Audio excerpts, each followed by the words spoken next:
నమస్తే, welcome to iDream. నేను మీ మాధురి. తన అభిమాని రేణుకా స్వామి హత్య కేసులో విచారణ ఖైదీగా ఉన్న కన్నడ నటుడు దర్శన్కు జైల్లో రాచ మర్యాదలు లభిస్తున్నట్లు ఆరోపణలు వస్తున్నాయి.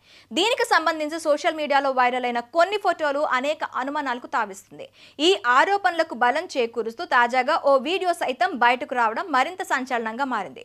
అందులో ఆయన తన స్నేహితుడితో వీడియో కాల్ మాట్లాడినట్లుగా ఉంది. బయటకు వచ్చిన దర్శన్ వీడియో కాల్లో ఓ వ్యక్తి అవతలి వైపు మరో వ్యక్తితో మాట్లాడాడు.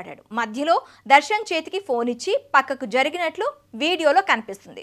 ఇద్దరు ఒకరికొకరు హాయ్ చెప్పుకుంటూ పలకరించుకున్నారు. అనంతరం తిన్నావా అని అవతలి వ్యక్తి ప్రశ్నించగా దర్శన్ నవ్వుతూ అయిపోయిందంటూ సమాధానం చెప్పడం వీడియోలో ఉంది. కాసేపు ఇద్దరు ముచ్చటించుకున్న తర్వాత బాయ్ చెప్పుకున్నారు. 25 సెకండ్ల పాటు ఉన్న ఈ వీడియోలో దర్శన్ మంచి వెలుతురు ఉన్న గదిలో కూర్చొని మాట్లాడుతున్నట్లుగా కనిపిస్తుంది. ఆయన వెనకాల కిటికీ పరదాలు ఉన్నాయి.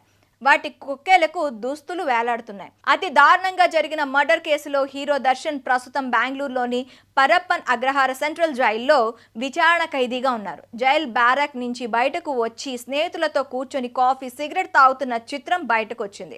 అదే జైల్లో ఉన్న రౌడీ షీటర్ వేలు ఆ చిత్రాన్ని రహస్యంగా సెల్ ఫోన్లో బంధించి బయట ఉన్న తన భార్య సెల్ ఫోన్కు పంపించినట్లు తెలుస్తోంది.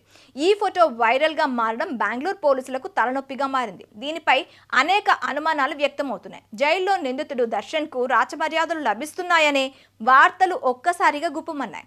దర్శన్తో కలిసి కాఫీ తాగుతున్న వారిలో rowdy sheeter Wilson garden Naga కూడా ఉన్నారు. తాజాగా వీడియో కాల్ మాట్లాడుతున్నట్లు వీడియో బయటకు రావడంతో జైలు అధికారులపై అనేక అనుమానాలు వ్యక్తమవుతున్నాయి.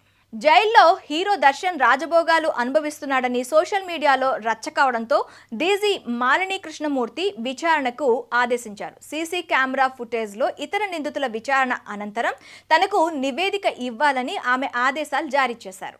తాజా ఘటనలపై రేణుకాస్వామి తండ్రి తీవ్రంగా స్పందించారు. నిందితుడికి సకల సౌకర్యాలు లభించడంపై ఆగ్రహం వ్యక్తం చేశారు. తన కొడుకు మృతికి కారణమైన వారికి తగిన శిక్ష విధించాలని డిమాండ్ చేశారు. జైల్లో ప్రత్యేక ఏర్పాట్ల ఆరోపణల నేపథ్యంలో పోలీస్ డిపార్ట్మెంట్ చర్యలు తీసుకుంటుంది.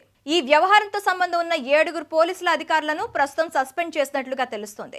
డీజీ ఆదేశాలతో జైలుకు వెళ్లిన పోలీసులు అక్కడ ఏర్పాట్లను పరిశీలించారు. ప్రాథమిక విచారణలో 7 అధికారుల ప్రమేయం ఉందని తెలుసుకున్న డీజీ వారిని సస్పెండ్ చేసినట్లుగా తెలుస్తోంది.